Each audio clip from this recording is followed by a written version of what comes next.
بسم الله الرحمن الرحيم. الحمد لله رب العالمين، والصلاة والسلام على سيد المرسلين محمد وآله وصحبه أجمعين. أما بعد، أعوذ بالله من الشيطان الرجيم. بسم الله الرحمن الرحيم. يا أيها الذين آمنوا ادخلوا في السلم كافة ولا تتبعوا خطوات الشيطان إنه لكم عدو مبين. صدق الله العظيم.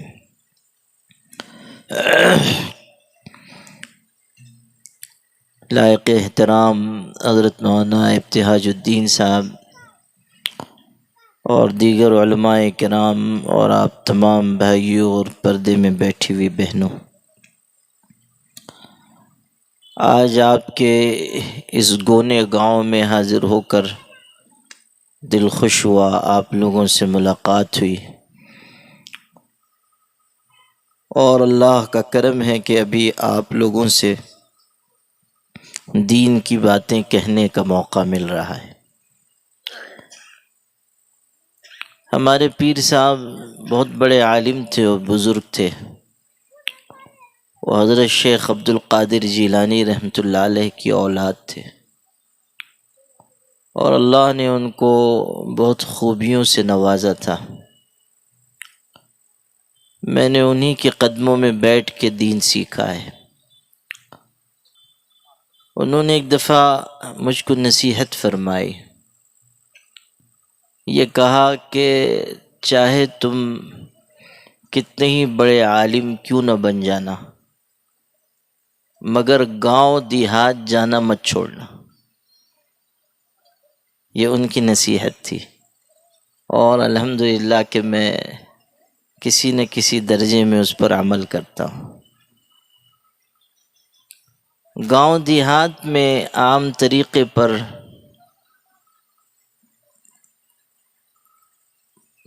دین کی محنت، دین کے کام، جلسے اور وعظ و نصیحت کم ہوتے ہیں۔ یہاں آ کر یہ خوشی ہوئی کہ ماشاءاللہ آپ کے اس گاؤں میں مولانا شمس الدین صاحب بڑی محنت کر رہے ہیں، اور نہ صرف یہ کہ یہاں دین کے کام ہو رہے ہیں بلکہ مدرسے کی بنیاد بھی رکھی گئی ہے۔ یہ بہت بڑی نعمت ہے آپ کے اس پورے گاؤں کے لیے، اور مجھ کو اس کی بھی خوشی ہوئی کہ آپ لوگ علماء سے محبت کرتے ہیں۔ چھوٹا سا گاؤں ہے لیکن آپ لوگوں کا علماء سے تعلق ہے۔ عالم سے محبت کرنا ایمان کی نشانی ہے۔ عالم سے محبت بہت بڑی چیز ہے۔ آپ سب گاؤں کے لوگ ہیں، اس لیے میں آپ لوگوں کو بہت آسان زبان میں باتیں بتا رہا ہوں، اور کوشش کروں گا کہ آپ کو ایسی ہلکی پھلکی باتیں بتاؤں، اس لیے کہ گاؤں دیہات میں اگر بہت عالمانہ باتیں بیان ہوں گی تو آپ سب لوگ کہیں گے کہ تقریر تو کچھ سمجھ میں نہیں آئی، البتہ ثواب حاصل ہو گیا ہے۔ بات سمجھانی ہے، اس لیے آسان الفاظ میں ہلکی پھلکی باتیں آپ کو سناتا ہوں، اور کئی باتیں آپ سے کہنی ہیں، اور مجھے امید ہے کہ آپ لوگ دھیان سے اس کو سنیں گے انشاءاللہ۔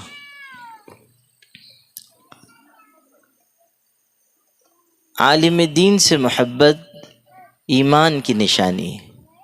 آدمی عالم سے کیوں محبت کرتا ہے؟ اس لیے کہ اللہ کے دین سے ان کا تعلق ہے، دین وہ جانتے ہیں، اس لیے ہم ان سے محبت کرتے ہیں، وہ ہمیں صحیح راستہ بتاتے ہیں، اس لیے ہم ان سے محبت کرتے ہیں۔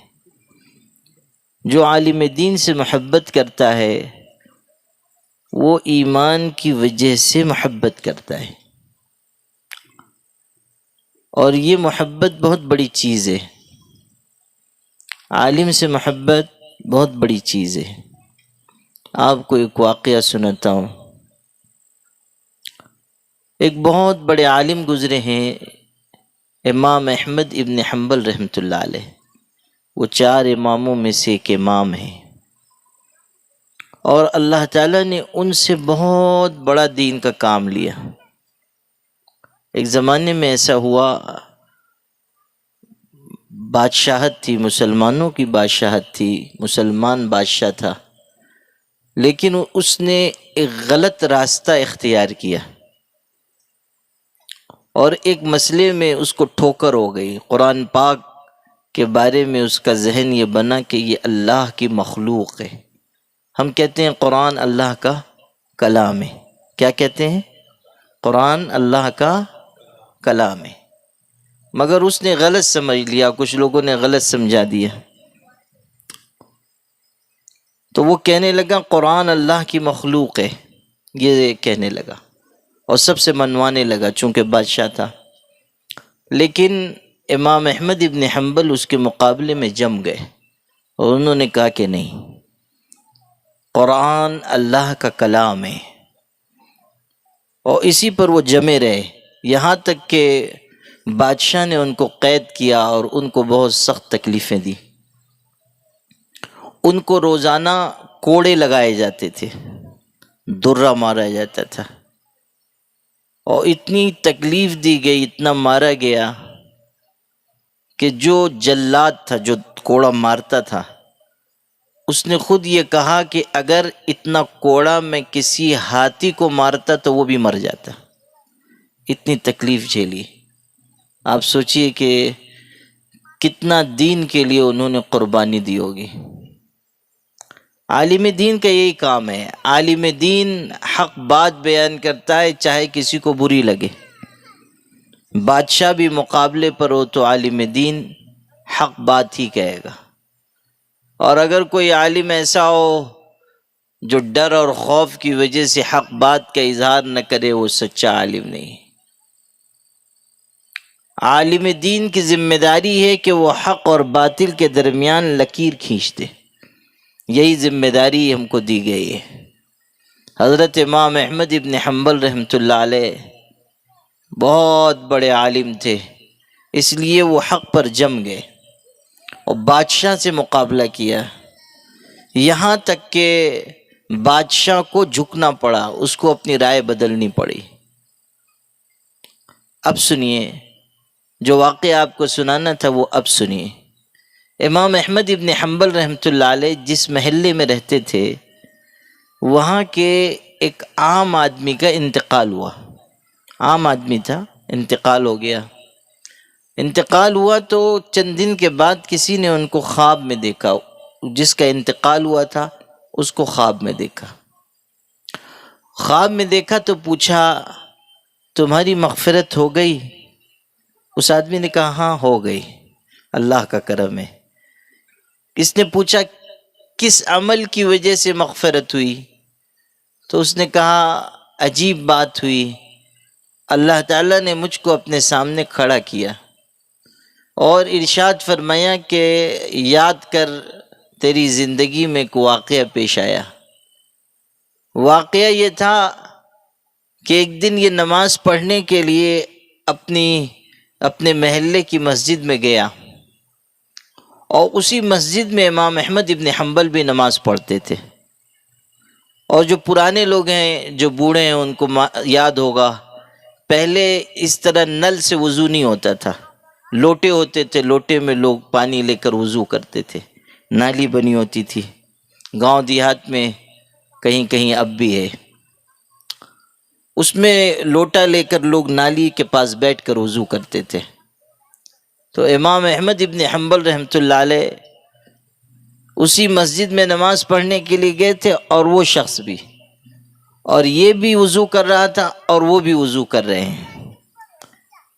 یہ شخص جس کا انتقال ہوا تھا وہ وضو کر رہا تھا، آدھا وضو ہو چکا تھا، اس کی نظر پڑی کہ تھوڑے دور پر حضرت امام احمد ابن حنبل بھی وضو فرما رہے ہیں، اور آپ لوگ جانتے ہیں کہ جب آدمی وضو کرتا ہے تو اس کے جسم سے گناہ جھڑتے ہیں، جب آدمی وضو کرتا ہے تو اس کے جسم سے گناہ جھڑتے ہیں۔ حدیث پاک میں ہے کہ ناخن کے نیچے سے بھی گناہ نکل جاتے ہیں۔ وضو ایسی برکت والی چیز ہے، وضو بہت بڑی چیز ہے۔ ہم لوگ وضو کی قدر و قیمت نہیں سمجھتے ہیں۔ ارے بچوں، تم لوگ ہی تقریر کرو گے تو پھر میں کیسے تقریر کروں گا؟ ننھے آپ جو ہے انہی کے پاس بیٹھیے، تب یہ چینی فوج قابو میں رہے گی۔ چین کی فوج تو مودی جی کے بھی قابو میں نہیں آ رہی ہے۔ آپ قابو میں کر لیں تو ہم لوگ آپ کو صدر جمہوریہ ایوارڈ دلوا دیں گے۔ یہیں بیٹھیے آپ اگر کسی نے بات چیت کی تو سمجھ لو مولانا شمس الدین کے مکتب میں داخل کرا دیں گے۔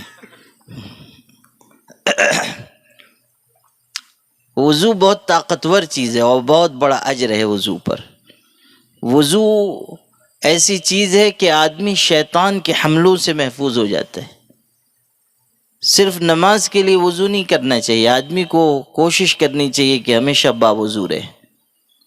جو آدمی باوضو رہتا ہے شیطان کے حملوں سے محفوظ ہو جاتا ہے، شیطان کا وار اس پر جلدی نہیں چلتا ہے۔ باوضو ہونا بہت بڑا ہتھیار ہے، مومن کے حفاظت کا ذریعہ ہے۔ عام اوقات میں بھی آدمی کو کوشش کرنی چاہیے کہ باوضو رہے اور وضو اچھی طرح کرے۔ یہ بھی سیکھنے کی چیز ہے، وضو اچھی طرح کرے۔ جتنا اچھا وضو ہوگا اتنی اچھی نماز ہوگی۔ ہمارے بزرگوں نے بتایا کہ جس کا وضو اچھا اس کی نماز اچھی، جس کی رات اچھی اس کا دن اچھا، جس کا رمضان اچھا اس کا پورا سال اچھا۔ یاد رکھیے، جس کا وضو اچھا اس کی نماز اچھی، جس کی رات اچھی اس کا دن اچھا۔ کیا مطلب ہے اس کا؟ مطلب یہ کہ جو رات کو تہجد پڑھے گا، اللہ تعالیٰ کا ذکر کرے گا، رات کو آخری پہر اٹھ کر اللہ کے آگے روئے گا، گڑ گڑائے گا، اس کا دن اچھا گزرے گا، اس کو روزی بہترین ملے گی، اس کے گھر میں خوشحالی آئے گی، اس کی اولاد اچھی ہوگی۔ رات کی عبادت بہت بڑی چیز ہے۔ رات کو تہجد کے وقت اٹھ جانا چاہیے۔ پہلے گاؤں میں لوگ اس کا اہتمام کرتے تھے، اٹھ جاتے تھے، مگر اب تو گاؤں والوں کو بھی شہر والوں کی ہوا لگ گئی ہے۔ گاؤں والے بھی اب جلدی اٹھتے نہیں ہیں۔ یہ موبائل شریف جو ہے گاؤں میں بھی گھس گیا ہے، اور یہ ایسا آلے شیطانیہ ہے جو انسان کو جگا کر رکھتا ہے اور پھر صبح آدمی جلدی نہیں اٹھتا ہے۔ گاؤں میں پہلے لوگ جلدی سوتے تھے اور جلدی اٹھ جاتے تھے، لیکن اب یہاں بھی لوگ دیر سے سو رہے ہیں اور جلدی نہیں جاگتے ہیں۔ ظاہر ہے جب دیر سے آدمی سوئے گا جلدی کیسے اٹھے گا؟ آپ جس کو دیکھیں گے بس اس کا منہ موبائل شریف کی طرف، منہ میرا موبائل شریف کی طرف۔ اب جب اس طرح حرکت ہوگی تو پھر آدمی نماز کے لیے کیسے جاگے گا؟ تہجد بہت بڑی دولت ہے۔ نبی کریم صلی اللہ علیہ وسلم کے ارشاد ہے، تہجد کی پابندی کرو، اس کو لازم کرو، اپنے اوپر لازم کر لو، اس لیے کہ تم سے پہلے کے نیک لوگوں کا یہ طریقہ ہے۔ علیکم بقیام اللیل فإنہ دأب الصالحین قبلکم۔ رات کا قیام لازم پکڑو، یعنی رات کو نماز پڑھو، تہجد پڑھو۔ تو جس کی رات اچھی اس کا دن اچھا، جس کا رمضان اچھا اس کا سال اچھا، یعنی جب رمضان اچھا گزرے گا تو پورا سال پھر اچھا گزرے گا۔ وضو اچھا ہوگا نماز اچھی ہوگی، اگر وضو اچھا نہیں تو پھر نماز بھی کمزور ہوگی، نماز بھی ادھر ادھر کے خیالات والی ہوگی۔ آپ دیکھیں گے کتنے لوگ نماز پڑھتے ہیں، مشینی نماز ہے ان کی، مشینی نماز۔ مشینی نماز کا مطلب یہ ہے کہ تکبیر تحریمہ سے لے کے سلام تک ہر رکن پورا ہو رہا ہے مگر دل غافل ہے، اللہ کی طرف توجہ نہیں ہے۔ پوری نماز ہو گئی، رکوع بھی ہوا، سجدہ بھی ہوا، قاعدے میں بھی بیٹھے، مگر اللہ کا خیال ہی نہیں آیا۔ جب بے دھیانی کی نماز ہے تو یہ مشینی نماز ہے، جیسے مشین کو شروع کر دیتے ہیں وہ چلتی رہتی ہے، ویسے ہی ہم بھی نماز پڑھ رہے ہیں۔ بعض لوگ ہیں کہ کھیتی کا سارا حساب نماز میں کر رہے ہیں، اس لیے کہ اطمینان سے سوچنے کا وقت نمازی میں مل رہا ہے، نماز میں کھڑے ہوئے ہیں، کھیت میں کیا ہو رہا ہے سارا دماغ وہاں ہے۔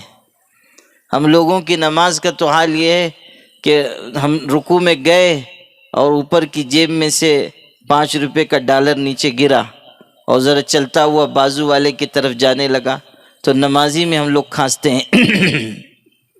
یہ کھانسی کا ترجمہ یہ ہے کہ دیکھنا بھی مت میرا ہے، وہ بازو والے کو تنبیہ کرتے، خبردار اگر تم نے اس کو دیکھا تو تمہاری خیریت نہیں ہے۔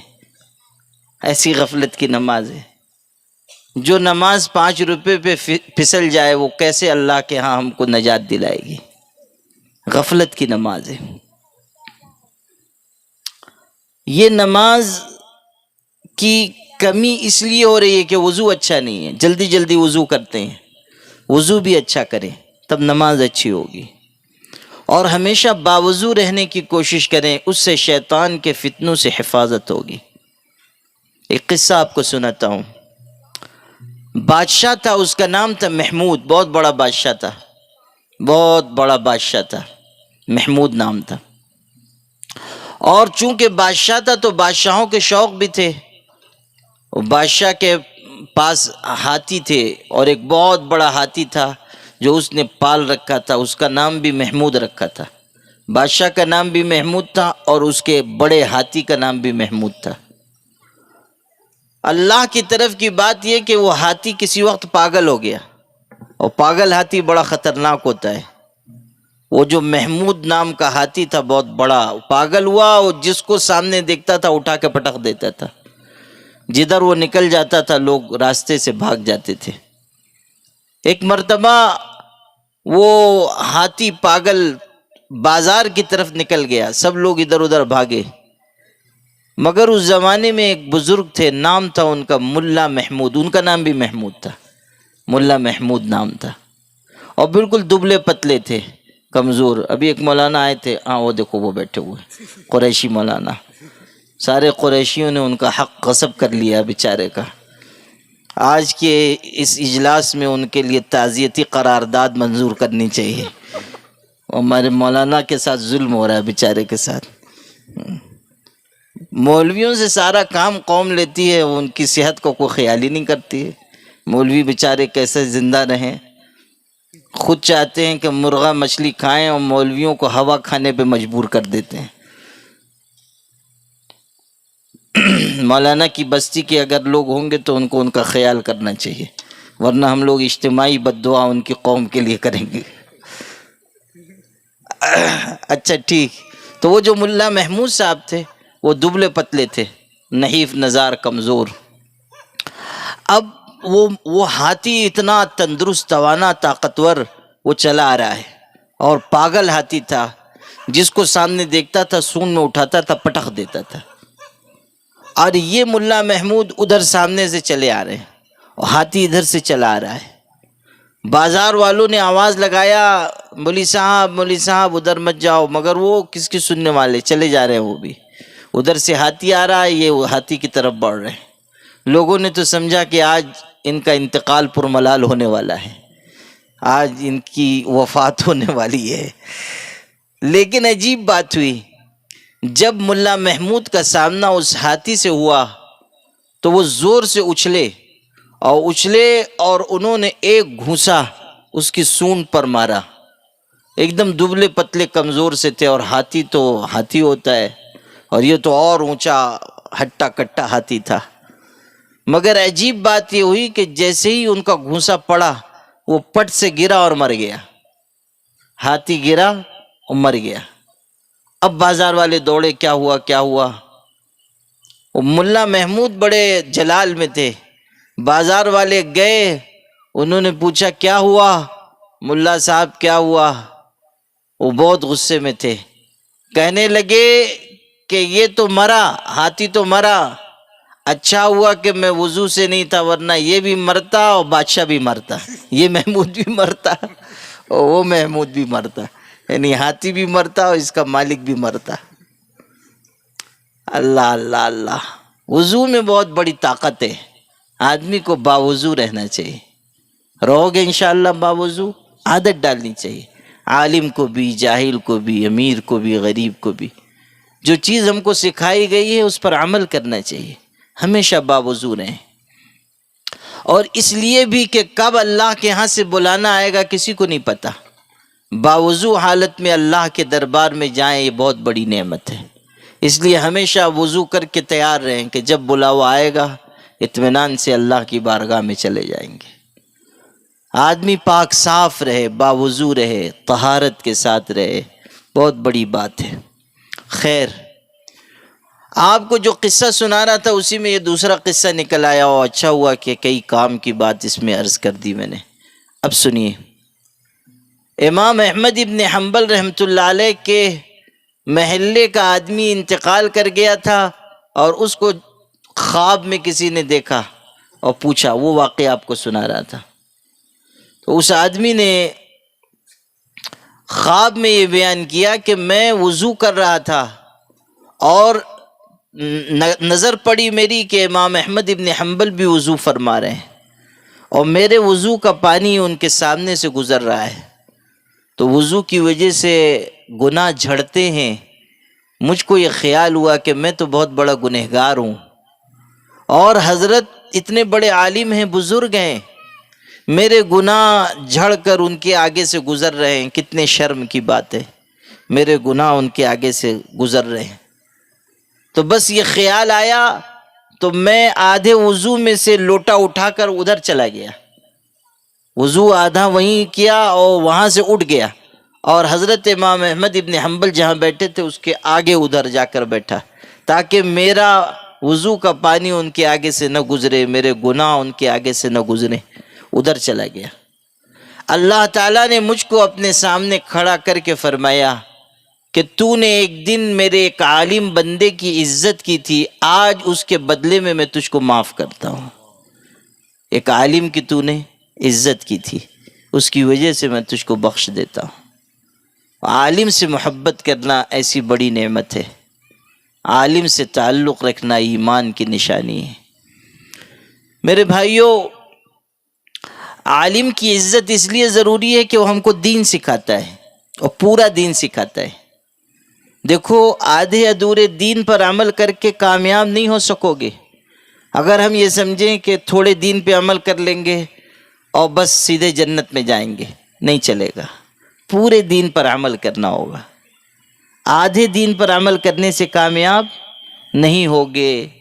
بعض لوگ سمجھتے ہیں کہ نماز پڑھ لیں گے بس جنت میں جائیں گے، نہیں، آپ کو پورا دین سیکھنا ہوگا، پورے دین پر عمل کرنا ہوگا۔ قرآن میں ہے، یا ایھا الذین آمنوا ادخلوا فی السلم کافہ، اے ایمان والو اسلام میں پورے داخل ہو جاؤ، پورے داخل ہو جاؤ، ہر حصے پر عمل کرو، دین کے ہر حصے پر عمل کرو۔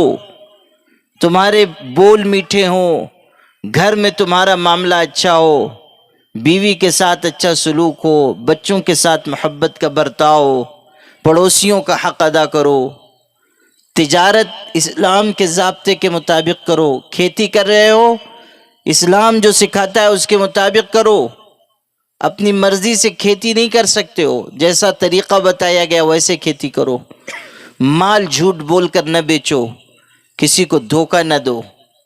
حضور صلی اللہ علیہ وسلم ایک دن مدینہ منورہ کے بازار میں نکلے، دھیان سے سنو، مدینہ منورہ کے بازار میں نکلے، دکانیں لگی ہوئی تھیں، اناج بک رہا تھا، جیسے آپ لوگ کھیتی کرتے ہوں گے اناج بیچتے ہوں گے، اناج بک رہا تھا۔ ایک دکان پر آپ ٹھہر گئے، اناج کا ڈھیر لگا ہوا تھا، اوپر اناج سوکھا تھا، اچھا نظر آ رہا تھا۔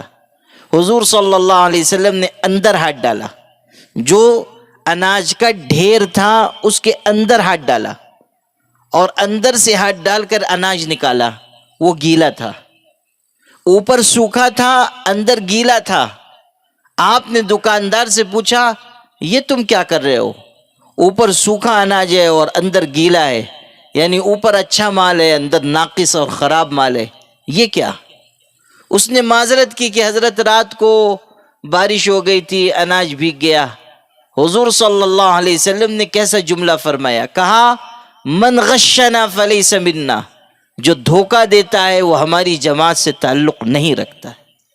جو دھوکہ دے گا مسلمانوں کی جماعت سے اس کا تعلق نہیں ہے.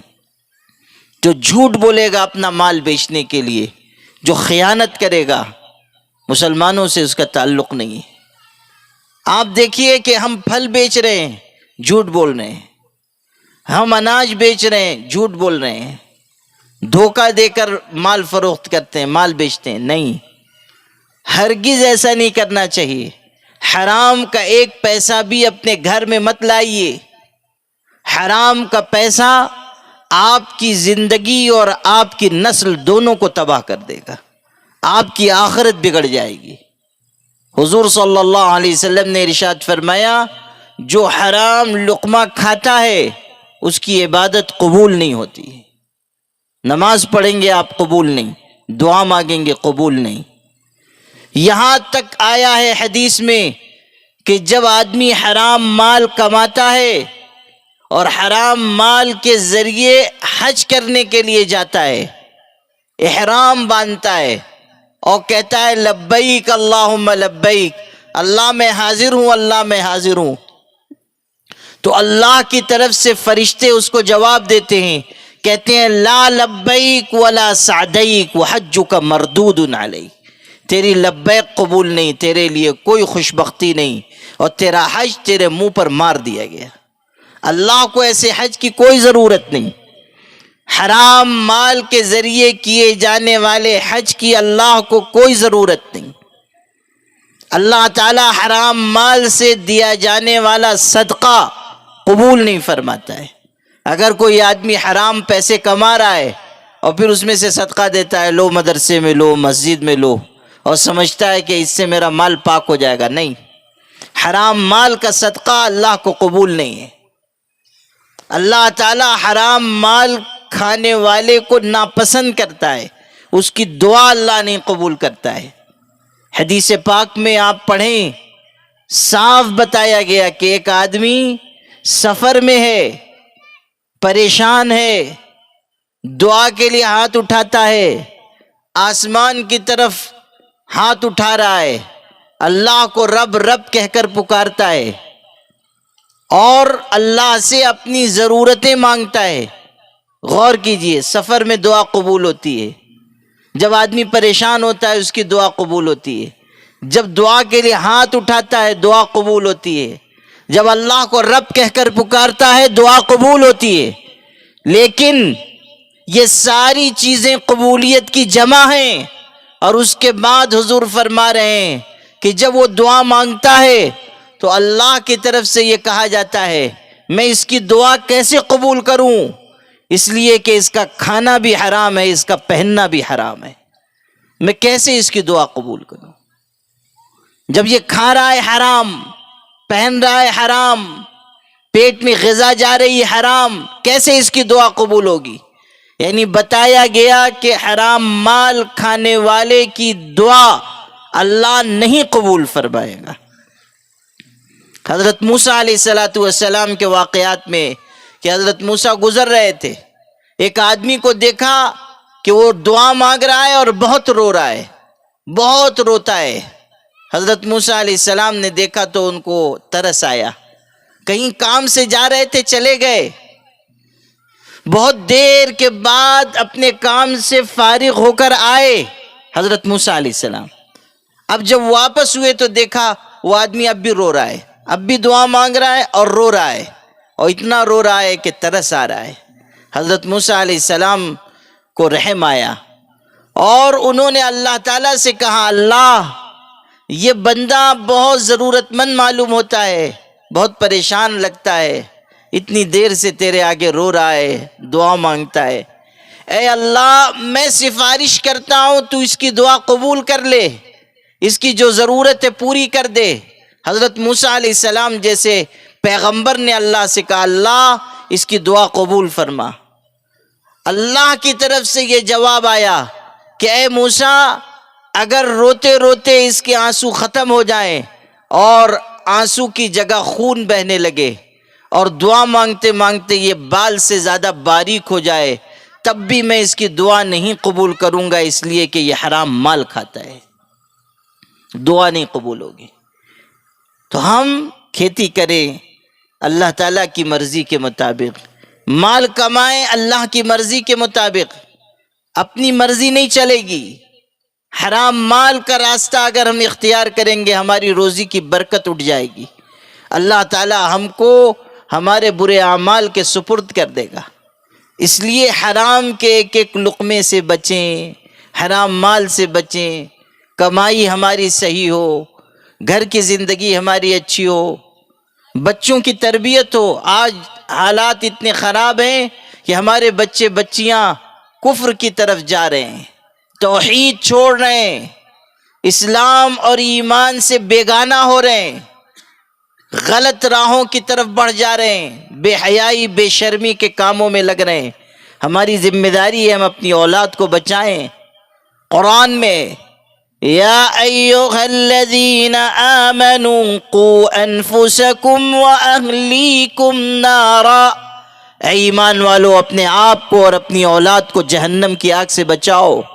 ہماری جو بہنیں ہیں وہ بھی سنیں کہ ماں کی ذمہ داری ہے کہ وہ اپنی اولاد کو جہنم کی آگ سے بچانے کی فکر کرے۔ ماں اپنی بیٹی کو سکھائے اسلام کیا ہے، ایمان کیا ہے، دین کیا ہے، توحید کیا ہے، جینا کس طرح ہے، بے حیائی بے شرمی سے کس طرح بچنا ہے، کس طرح پردہ کرنا ہے، کس طرح اللہ کے احکامات کو پورا کرنا ہے، قرآن پاک کی تلاوت کرنی ہے، نمازوں کا اہتمام کرنا ہے۔ ماں کی ذمہ داری ہے کہ وہ اپنی بچیوں کو، اپنے بچوں کو اللہ کا پاک قرآن سکھائے اور ان کے دل پر توحید کا نقش بٹھائے اور ان کو اس بات کا پابند بنائے کہ ہمیں جینا بھی اللہ کے دین پر ہے اور مرنا بھی اللہ کے دین پر ہے۔ ماں کی ذمہ داری ہے کہ وہ اپنے بچوں کو صحیح راستے پر ڈالے۔ ایک ماں اگر چاہ لے تو اپنی اولاد کو نیک بنا سکتی ہے، پرہیزگار بنا سکتی ہے۔ ایک ماں اگر طے کر لے تو وہ اپنی اولاد کو وقت کا ولی بنا سکتی ہے، عالم بنا سکتی ہے، مجاہد بنا سکتی ہے، اگر ماں طے کر لے۔ اور اگر وہ غفلت کرے گی، اگر ماں لاپرواہی برتے گی، اگر گناہ کرتے ہوئے اپنی اولاد کو دیکھے گی اور نہیں ٹوکے گی تو پھر اولاد نافرمانی کے راستے پر بڑھتی جائے گی، یہاں تک کہ قیامت کے دن وہ اپنے ماں باپ کے لیے بھی وبال بن جائے گی۔ قیامت کے دن ماں باپ کی بھی پکڑ ہوگی اولاد کی تربیت میں کمی کرنے کی وجہ سے۔ اگر آج آپ اپنی اولاد کی تربیت میں چوک جائیں گے تو آپ کی اولاد غلط راہوں پر نکل جائے گی، برے راستوں پر چلی جائے گی۔ آپ نے نام سنا ہوگا سلطانہ ڈاکو کا، بہت بڑا ڈاکو تھا، خطرناک ڈاکو تھا۔ عورتیں اپنے بچوں کو اس کا نام لے کر ڈراتی تھی، ایسا خطرناک ڈاکو، کہتی تھی سو جاؤ ورنہ سلطانہ ڈاکو آ جائے گا، ایسا خطرناک۔ اور اس نے نہ جانے کتنی مرتبہ ڈاکہ ڈالا اور کتنوں کو قتل کیا اور کتنے گھر اجاڑے اور کتنے خاندان تباہ کیے۔ پولیس والے بھی پکڑ نہیں پاتے تھے، ایسا چالاک ڈاکو تھا۔ بہت دنوں کے بعد، بہت محنت اور کوشش کے بعد اس کو پکڑا جا سکا۔ جب وہ پکڑا گیا اس پر مقدمہ چلا اور اس کو پھانسی کی سزا ہوئی۔ جب اس کو پھانسی پر لٹکایا جانا تھا تو پولیس والوں نے پوچھا تمہاری کوئی آخری تمنا ہو تو بتاؤ، تمہاری کوئی آخری خواہش ہو تو بتاؤ۔ اس نے کہا ہاں میں یہ چاہتا ہوں کہ میری ماں سے مل لوں، بہت سال ہو گئے میری ماں سے ملاقات نہیں ہوئی، میں اپنی ماں سے ملنا چاہتا ہوں، فلاں گاؤں میں رہتی ہے، میری ماں کو بلا دو۔ پولیس والوں نے یہ سوچا کہ اب زندگی کا آخری حصہ ہے، مرنے کا وقت قریب ہے، اس لیے اس کو اپنی ماں کی یاد آ رہی ہوگی، چنانچہ اس کی ماں کو گاؤں سے لایا گیا۔ جب ماں آئی، ہماری بہنیں اس واقعے کو دھیان سے سنیں، جب ماں آئی تو اس ڈاکو نے کہا کہ میرے قریب لے آؤ، میری ماں کو میرے قریب لے آؤ۔ سپاہی قریب لے گئے، انہوں نے یہ سمجھا کہ اتنے سالوں کے بعد ملاقات ہو رہی ہے اس لیے اپنی ماں کے گلے لگنا چاہتا ہوگا، تو قریب لے کر گئے۔ اس نے اپنی ماں کو گلے تو لگایا مگر عجیب بات ہوئی، اپنے دانتوں سے اس نے اپنی ماں کا کان چبا لیا، کان کاٹ لیا اور خون بہنے لگا اور کان اس کے دانتوں میں پھنسا رہ گیا، اتنی زور سے کاٹا کہ کان الگ کر دیے۔ سپاہیوں نے کہا کیسا ظالم آدمی ہے، اور لوگوں کو تو نے ستایا، اپنی سگی ماں کو بھی تو نے نہیں چھوڑا اور مرنے سے پہلے اس کو بھی زخمی کر دیا، اس کا کان کاٹ لیا۔ تو اس سلطانہ ڈاکو نے یہ کہا کہ میرا بس چلتا تو میں اپنی ماں کو قتل کر دیتا، اس لیے کہ آج اگر میں پھانسی پر لٹکایا جا رہا ہوں تو اسی ماں کی وجہ سے۔ میں جب چھوٹا تھا، بچپن کی عمر تھی، تو میں نے پہلی مرتبہ اپنے پڑوسی کے گھر سے مرغی کا انڈا چرایا تھا، اس دن میری ماں نے میری پیٹھ تھپکی تھی کہ تو نے اچھا کام کیا، بس وہیں سے مجھ کو حوصلہ ہوا کہ میں چوری کروں، اور پھر آگے بڑھ کر میں ڈاکہ ڈالنے لگا اور لوگوں کو میں نے قتل کیا۔ اگر پہلے دن میری ماں مجھ کو روک دیتی اور مجھ کو ڈانٹتی اور مجھ کو صحیح راستہ دکھاتی تو میں ڈاکو بھی نہ بنتا اور آج پھانسی پر بھی نہ چڑھایا جاتا۔ یہ چیز ہمارے سمجھنے کی ہے کہ اولاد کو صحیح راستے پر ڈالنا ماں باپ کا کام ہے، اور قرآن نے ہم کو ہدایت دی ہے، یا ایھا الذین آمنوا قوا انفسکم واہلیکم نارا، اے ایمان والو اپنے آپ کو اور اپنی اولاد کو جہنم کی آگ سے بچاؤ، انہیں نمازی بناؤ، ان کو اللہ تعالیٰ سے ڈرنے والا بناؤ، ان کے دل میں اللہ کی عظمت داخل کرو، ان کو سمجھاؤ کہ تمہیں جینا بھی اللہ کے دین پر ہے اور تمہیں مرنا بھی اللہ کے دین پر ہے۔ میرے بھائیوں، میری پیاری بہنوں، ہم پر بہت سی ذمہ داریاں ہیں، اور پورے دین پر عمل کرنا یہ اللہ کا ہم سے مطالبہ ہے، پورے دین پر، آدھے ادھورے دین پر نہیں۔ آپ کو ایک قصہ سناتا ہوں۔ مولانا جلال الدین رومی ایک بزرگ گزرے، انہوں نے ایک قصہ لکھا ہے اپنی کتاب میں مثنوی میں۔ کہتے ہیں کہ پرانے زمانے میں ایک صاحب اپنی پیٹھ پر تصویر گدوانے کے لیے گئے۔ پہلے ایسا ہوتا تھا کہ لوگ اپنی پیٹھ پر، اپنے ہاتھ پر کوئی تصویر بنواتے تھے، اس کو تصویر گدوانا کہتے تھے۔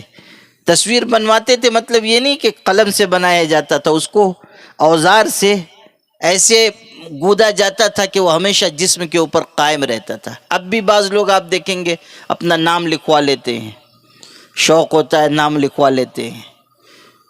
تو اس زمانے میں تصویر گدوائی جاتی تھی۔ ایک صاحب تھے، وہ گئے تصویر گودنے والے کے پاس، اس سے کہنے لگے میری پیٹھ پر شیر کی تصویر بنا دو، شیر کی۔ اس نے کہا ٹھیک۔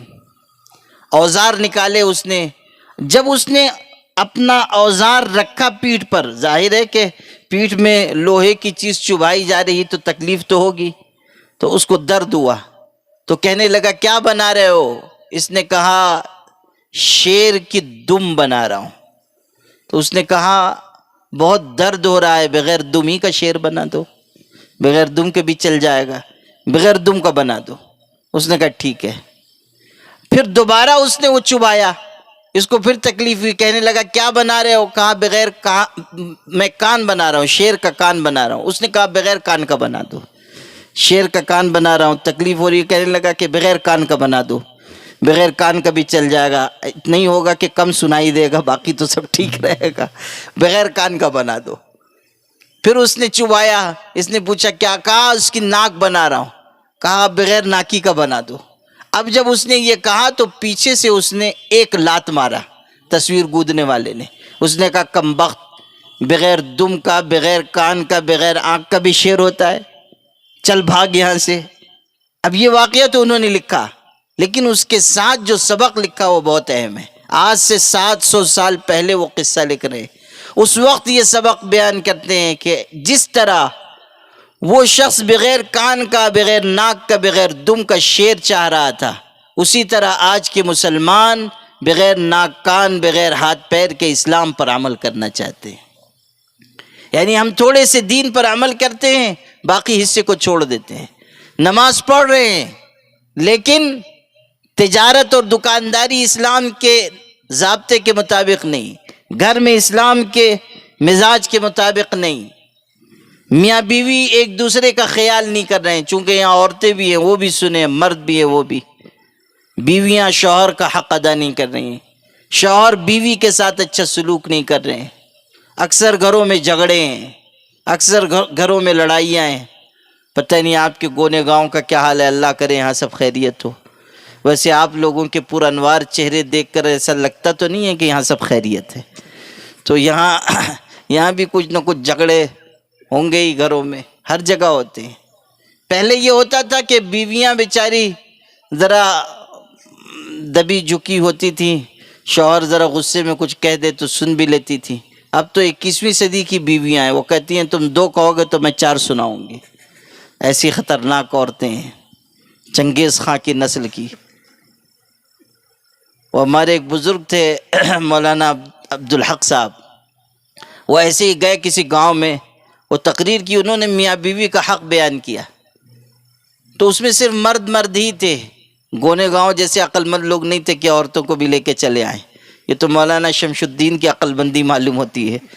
تو وہاں صرف مرد تھے، تو جب ان کی تقریر ختم ہوئی تو ایک جوان آیا، اس نے کہا کہ مولوی صاحب آج آپ نے بہت اچھی تقریر کی، کاش میری بیوی بھی سن لیتی، آپ نے بہت اچھا بیان کیا، مگر میری بیوی نہیں سن سکی، صرف مردوں کے لیے بیان تھا، وہ سن لیتی تو بہت اچھا ہوتا۔ مولانا نے پوچھا کیوں؟ تو کہنے لگے کہ میری بیوی بہت ہی بد مزاج ہے، بد زبان ہے، ہمیشہ مجھ کو برا بھلا کہتی ہے، اور مجھ کو گالی بھی دیتی ہے، اور مجھ کو تھپڑاڑ بھی کہتی ہے۔ تھپڑاڑ یہ لفظ کہا۔ اب جب یہ لفظ انہوں نے سنا تو یہ لفظ تو ان کے باپ دادا نے نہیں سنا تھا، تو مولانا کہنے لگے کہ تھپڑاڑ کس کو کہتے ہیں؟ تو کہنے لگے آپ نہیں جانتے مولوی صاحب، ہمارے گاؤں میں وہ جو گدھ پرندہ ہوتا ہے جو مردار کھاتا ہے، تو وہ جو گدھ پرندہ ہوتا ہے، گنجا ہوتا ہے، اور جو بہت بوڑھا ہو جاتا ہے، بد شکل بالکل نظر آتا ہے، تو اس گدھ کو ہمارے گاؤں میں تھپڑاڑ کہتے ہیں، تو میری بیوی مجھ کو وہی کہتی ہے۔ تو مولانا نے کہا اچھا چل میں تیری بیوی کو نصیحت کر دیتا ہوں، پردے کے پیچھے بٹھانا، نصیحت کر دوں گا۔ گئے، اب انہوں نے بٹھایا اور مولانا کی نصیحت شروع ہوئی، تو سب قرآن حدیث سنانے کے بعد آخر میں مولوی صاحب نے کہا کہ مجھ کو معلوم ہوا ہے کہ تم اپنے شوہر کو برا بھلا کہتی ہو، تھپڑاڑ بھی کہتی ہو، گالی بھی دیتی ہو، بہت بری بات ہے، دیکھو شوہر کا بہت بڑا حق ہے، آج کے بعد خبردار کہ تم کوئی برا لفظ مت بولنا، کہو آئندہ کہو گی ایسی کوئی بات؟ تو اس خاتون نے کہنا شروع کیا کہ مولوی صاحب آپ نے بہت اچھی سے سمجھایا، بات سمجھ میں آ گئی، آج سے میں وعدہ کرتی ہوں کہ اپنے شوہر کو برا بھلا نہیں کہوں گی، اور یہ بھی وعدہ کرتی ہوں کہ آج سے میں اپنے شوہر کو تھپڑاڑ بھی نہیں بولوں گی، مگر ہے وہ تھپڑاڑ ہی۔ یعنی ایک دفعہ مولانا کے سامنے بھی ارشاد فرما دیا، یعنی جو نصیحت فرمائی جا رہی تھی، وعدہ وعید ہو رہا تھا، آخر میں لا کے پھر کشتی میں اس نے پٹخ دیا اور کہا کہ وعدہ ہے کہ آج سے میں تھپڑاڑ نہیں بولوں گی، مگر ہے وہ تھپڑاڑ ہی۔ تو یہ جو ہمارے گھروں میں آپس کے جھگڑے ہیں، آپس کا انتشار ہے، میاں بیوی کے ایک دوسرے سے اختلافات ہیں، بہت بری چیز ہے۔ جس گھر میں جھگڑا ہوتا ہے وہاں سے برکت اٹھ جاتی ہے، جس گھر میں جھگڑا ہوگا وہاں خوشحالی نہیں آئے گی۔ اس لیے بہنیں بھی سیکھیں، ہمارے بھائی بھی سیکھیں، ایک دوسرے کا حق ادا کریں، ایک دوسرے سے محبت کریں، ایک دوسرے کے ساتھ اچھا رویہ رکھیں۔ حضرت نبی کریم صلی اللہ علیہ وسلم کا ارشاد ہے، خیرکم خیرکم لأہلہ، تم میں سب سے بہترین انسان وہ ہے جو اپنے بیوی بچوں کے لیے بہترین ہو، گھر میں اچھی زندگی گزارو۔ جتنے لوگ ایسے ہیں کہ شادی ہو چکی، گھر میں اچھی زندگی گزارو، بچے ہو گئے، اولاد کے ساتھ محبت کا سلوک کرو، ماں باپ ہیں ان کا احترام کرو، ان کی خدمت کرو، ماں باپ کی خدمت کے بغیر جنت کا دروازہ آپ پر نہیں کھل سکتا، ماں باپ کی خدمت کے بغیر آپ اللہ کے پیارے نہیں بن سکتے۔ ماں باپ بوڑھے ہو جائیں، ہر طرح ان کا خیال رکھیں، ان کا علاج کریں، بیمار پڑ رہے ہیں ان کی خدمت کریں، بوڑھے ہیں کبھی چڑچڑا پن آ جائے کچھ آپ کو کہنے برداشت کر لیں، ہرگز پلٹ کر جواب نہ دیں، کبھی ان کو برا نہ کہیں، کبھی ان کو بوجھ نہ سمجھیں، یہ نہ خیال کریں کہ یہ کوئی کام نہیں کر رہے ہیں، گھر میں بیٹھے ہوئے ہیں، ہرگز نہیں۔ یاد رکھیے ماں باپ کی خدمت کے ذریعے آپ اللہ سے قریب ہو سکتے ہیں، ماں باپ کی خدمت کے ذریعے آپ کو اللہ کی بنائی ہوئی جنت ملے گی۔ حدیث میں ہے رضا اللہ فی رضا الوالدین، اللہ کی رضامندی ماں باپ کی رضامندی میں ہے، یعنی اللہ اس وقت خوش ہوگا جب ماں باپ خوش ہوں گے، اور اللہ ناراض ہوگا جب ماں باپ ناراض ہوں گے۔ ماں باپ کی ناراضگی اللہ کو ناراض کرے گی، اس لیے ہمیشہ اپنے ماں باپ کو خوش رکھنے کی کوشش کریں، ماں باپ کے ساتھ ہمیشہ حسن سلوک کریں، ان کی خدمت میں حاضر رہیں، ان سے دعا لیتے رہیں۔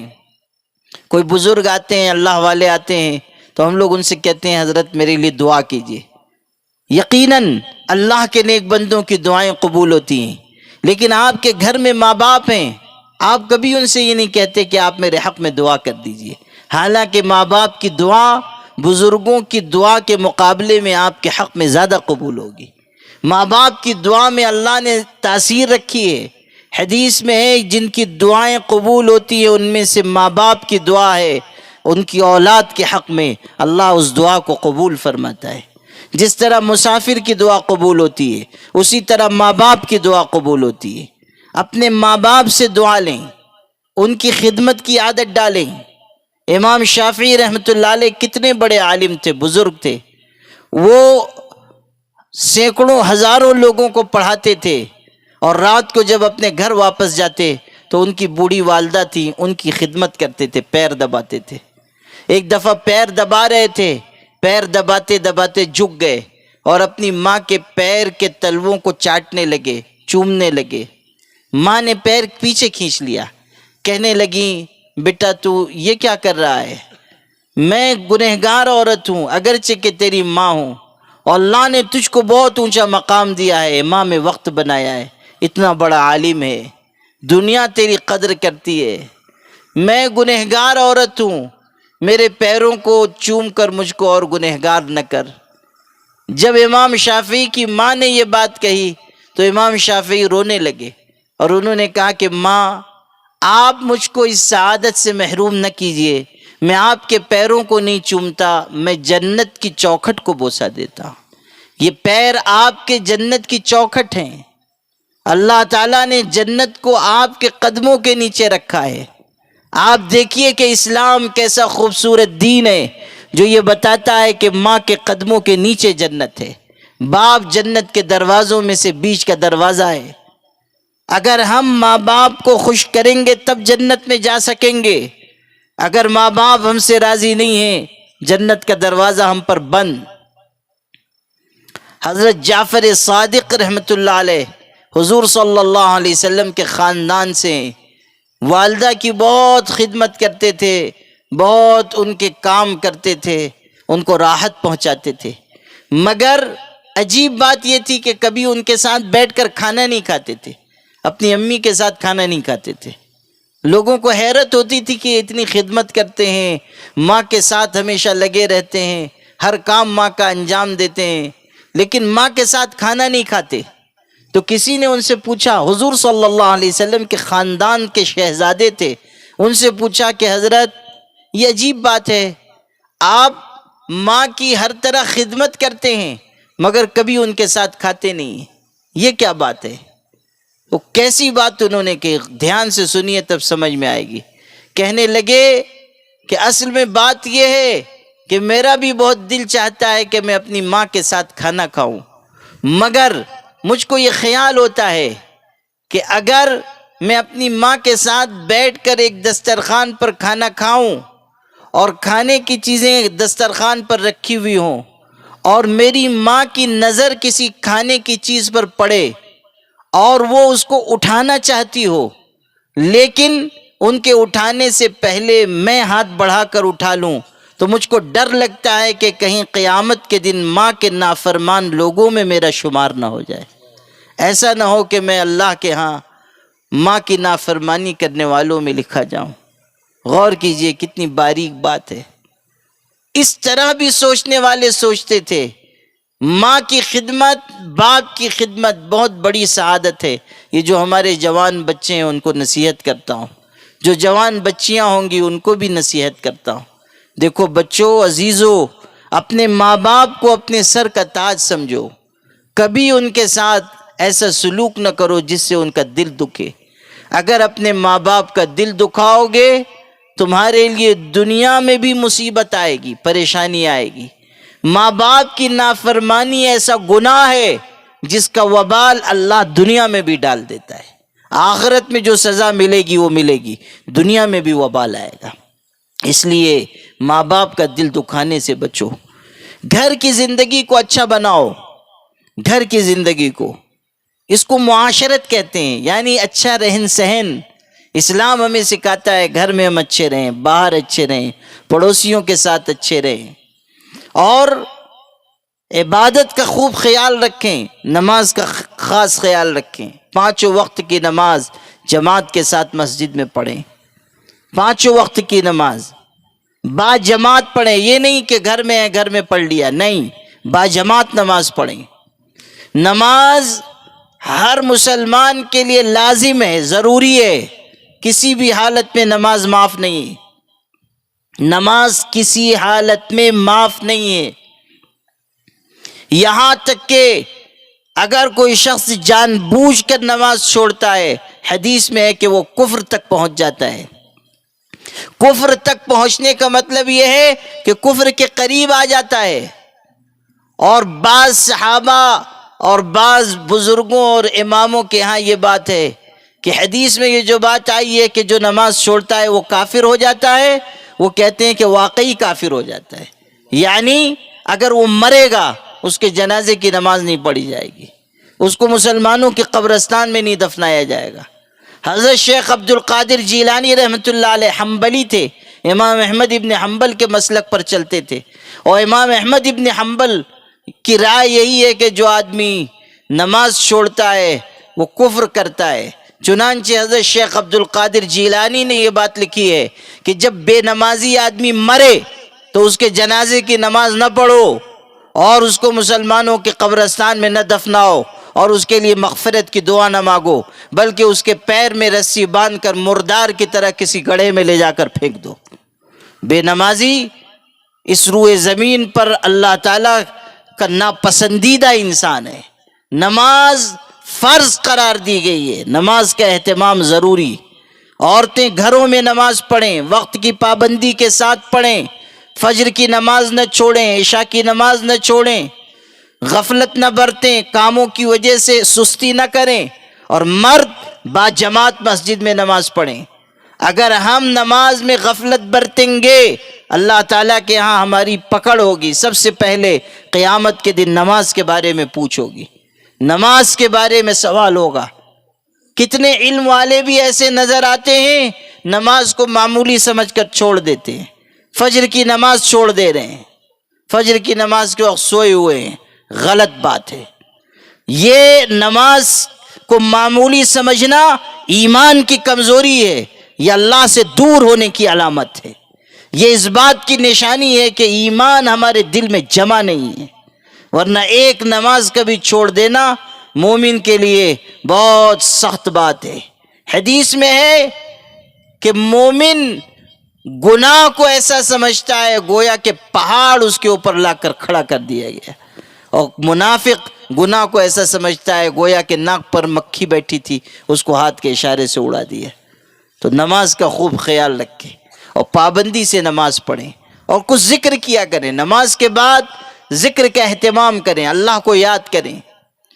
یاد رکھنا سب سے اعلیٰ اور افضل عمل اللہ کا ذکر ہے، اللہ کے ذکر اور اس کی یاد سے بڑا کوئی عمل نہیں۔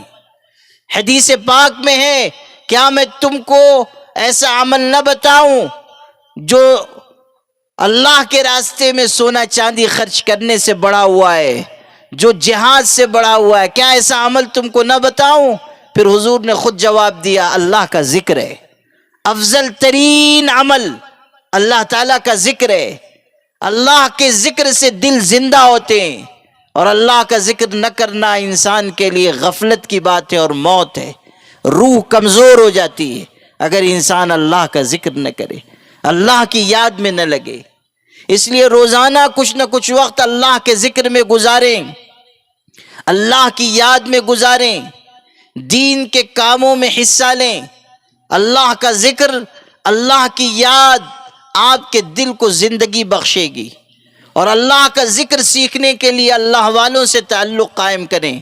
قرآن میں ہے یا ایھا الذین آمنوا اتقوا اللہ وکونوا مع الصادقین، ایمان والو اللہ سے ڈرو اور سچوں کا ساتھ اختیار کرو، یعنی اللہ کے نیک بندوں کے ساتھ ہو جاؤ، ان سے اللہ تعالیٰ کا ذکر سیکھو اور ان سے اپنے دل کی اصلاح کراؤ۔ دل میں جو تکبر کی بیماری ہے، حسد کی بیماری ہے، بغض و عداوت کی بیماری ہے، اس کا علاج اللہ کے نیک بندوں سے کراؤ، بزرگوں کی خدمت میں بیٹھو۔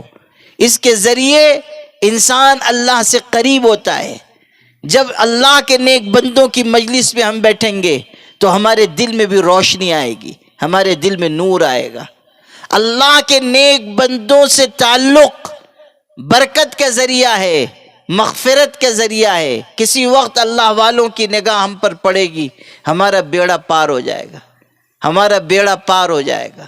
اللہ تعالیٰ کے نیک بندوں کی مجلس میں بیٹھنا، ان کی باتیں سننا، ان سے ذکر سیکھنا، یہی ہماری اصلاح کا ذریعہ ہے۔ آپ کو ایک قصہ سناتا ہوں، اللہ والوں کی نگاہ میں کیسی تاثیر ہوتی ہے۔ حضرت خواجہ ابراہیم ابن ادہم رحمۃ اللہ علیہ ایک بزرگ ہیں، بہت بڑے اللہ والے۔ ایک مرتبہ وہ راستے سے گزر رہے تھے، انہوں نے دیکھا کہ ایک شرابی جوان ہے، راستے کے کنارے پڑا ہوا ہے، نشے میں مدہوش ہے، اور نشے کی وجہ سے قے ہو گئی ہے، کپڑے خراب ہیں، چہرہ خراب ہے، مکھیاں بیٹھ رہی ہیں، ایسی حالت ہے کہ جو دیکھے نفرت کرے۔ مگر میرے بھائیوں اور میری پیاری بہنوں، جو اللہ کے نیک بندے ہوتے ہیں، جو بزرگ ہوتے ہیں، وہ گناہ سے نفرت کرتے ہیں، گنہگاروں سے نفرت نہیں کرتے۔ وہ گناہوں کو دور کرنے کی کوشش کرتے ہیں، گنہگاروں کو دور نہیں کرتے۔ ان پر تو ان کو شفقت ہوتی ہے اور ان کے دل میں ان کے لیے رحم آتا ہے۔ حضرت خواجہ ابراہیم ابن ادہم ایک زمانے میں بادشاہ رہ چکے ہیں، لیکن اللہ کے ذکر کی وجہ سے ان کی حالت ایسی بدلی کہ اولیاء کے سردار بنے۔ اور اب جو اس شرابی جوان کو دیکھا، جلدی سے آئے، کہیں سے پانی لے کر آئے، اس کا چہرہ صاف کیا، اس کے کپڑے صاف کیے، اس کے سرہانے بیٹھ گئے اور سرہانے بیٹھ کر اپنے کپڑے سے اس کو ہوا دینے لگے تاکہ ہوش میں آ جائے۔ تھوڑی دیر کے بعد وہ شرابی جوان ہوش میں آیا۔ جیسے ہی ہوش میں آیا، نظر پڑی حضرت کے چہرے پر، وہ تڑپ اٹھا کہ حضرت کہاں چلے آئے، بہت بڑے عالم ہیں، بزرگ ہیں۔ بس اس کی آنکھ میں آنسو آ گئے۔ اس نے کہا حضرت آپ کہاں میرے سرہانے بیٹھے ہیں، آپ دور جائیے، آپ مجھ گنہگار شرابی بدکار انسان کے پاس کہاں چلے آئے، میں تو بہت برا ہوں، آپ میرے پاس نہ بیٹھیے۔ اور پھر جب اس کی اپنے چہرے پر، اپنے کپڑے پر نظر پڑی تو کہنے لگا شاید کپڑا بھی میرا آپ نے صاف کیا، چہرہ بھی صاف کیا، آپ کو ایسا نہیں کرنا چاہیے تھا، میں تو بہت ہی برا ہوں، آپ بہت نیک انسان ہیں، اولیاء کے سردار ہیں۔ کہتے کہتے شرم سے رونے لگا۔ حضرت نے اس کو روتا ہوا دیکھا تو اپنے سینے سے لگا لیا اور کہنے لگے کہ بیٹا تو گنہگار ہے تو کیا ہوا، توبہ کرے گا، نیک بن جائے گا، اللہ تعالیٰ تجھ کو آگے بڑھائے گا، ترقی دے گا۔ نصیحت کرنے لگے اور حوصلہ دینے لگے۔ اتنے میں اللہ تعالیٰ کی طرف سے حضرت ابراہیم ابن ادہم کو الہام ہوا، کہا گیا کہ ابراہیم، جو جوان تیرے سینے سے چمٹا ہوا ہے، ہم نے اس کو اس زمانے کے اولیاء میں شامل کر لیا، ہم نے اس کو اپنا دوست بنا لیا۔ حضرت ابراہیم ابن ادہم کو حیرت ہوئی کہ اللہ، تجھ کو اس کا کون سا عمل پسند آ گیا کہ تو نے اس کو یہ مقام عطا کیا۔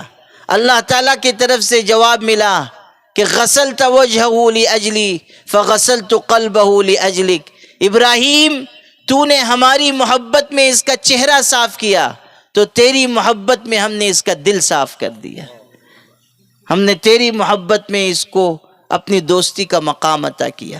اولیاء کرام اور بزرگان دین کی نگاہ میں ایسی تاثیر ہوتی ہے، ان کے قریب جانے سے انسان کے دل کی دنیا بدل جاتی ہے، انسان کو ترقی نصیب ہوتی ہے، ان کی دعاؤں میں ہمارا حصہ ہوتا ہے۔ اس لیے میرے بھائیوں، اللہ کا ذکر سیکھو اور اللہ کے نیک بندوں کی مجلسوں میں پہنچو اور ان سے اپنے دل کی اصلاح کراؤ اور دین کے ہر کام میں مددگار بنو۔ قرآن کہتا ہے یا ایھا الذین آمنوا کونوا انصار اللہ، اے ایمان والو اللہ کے دین کے مددگار بن جاؤ، خیر کے ہر کام میں آگے بڑھو۔ آپ کے ہاں ماشاءاللہ مدرسہ بن رہا ہے، آپ نے اس میں تعاون کیا، اللہ آپ کو اجر دے، اور آپ کو آگے بڑھنا چاہیے۔ مدرسے کی خدمت بہت بڑی خدمت ہے، مدرسے سے زیادہ دین کی بنیادوں کو مضبوط کرنے والا کوئی ادارہ نہیں ہے۔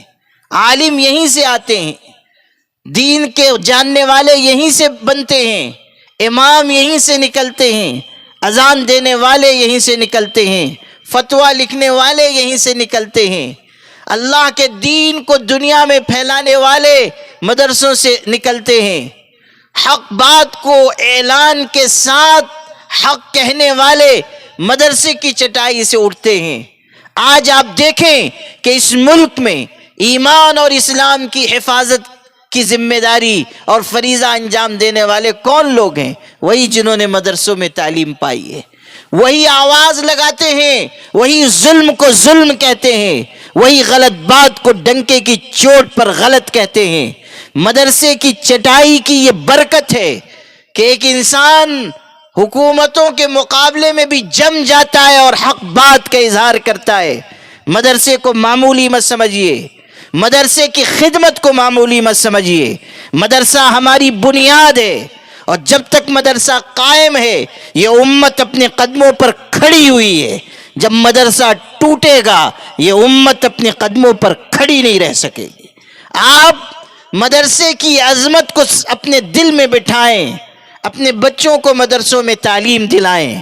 سب سے بڑی تعلیم قرآن پاک کی تعلیم ہے، سب سے اہم تعلیم اخلاق کی تعلیم ہے، کردار کو مضبوط بنانے کی تعلیم ہے، اور اس کا مرکز مدرسہ ہے۔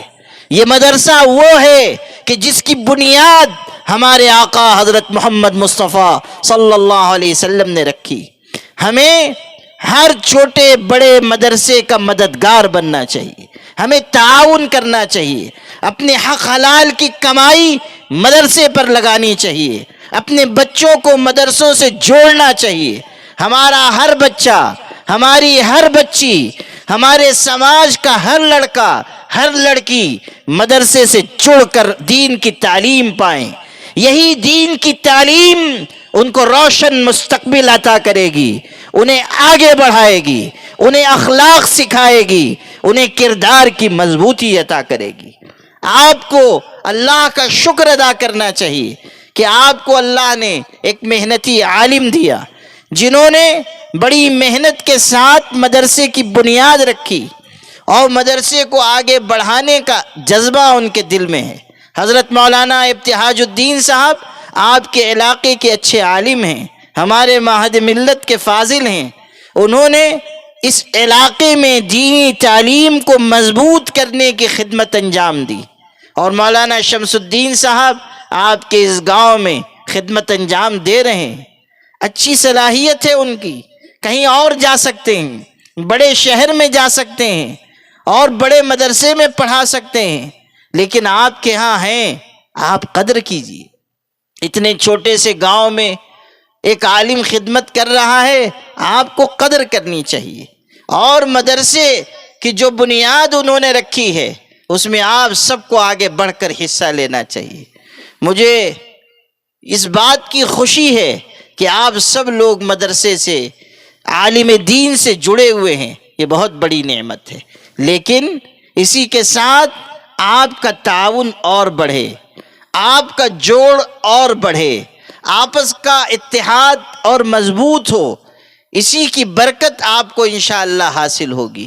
اللہ تعالیٰ مجھے بھی اور آپ سب کو نیک عمل کی توفیق عطا فرمائے، اور دونوں جہانوں میں کامیابی نصیب فرمائے۔ وآخر دعوانا ان الحمد للہ رب العالمین۔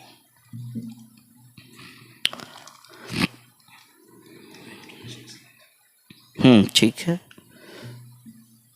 جو احباب حضرت سے بیعت ہونا چاہتے ہیں وہ احباب آگے آ جائیں، انشاءاللہ فوراً بیعت کی مجلس ہوں گی۔